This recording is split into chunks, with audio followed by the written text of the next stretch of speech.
Family वहाँ मौजूद है, तालियां बजाई, क्या पारी खेली है।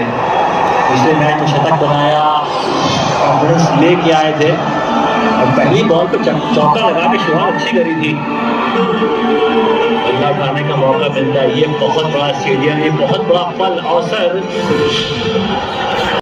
इसी पोजीशन में खेलने की कोशिश भी और गैप में नहीं।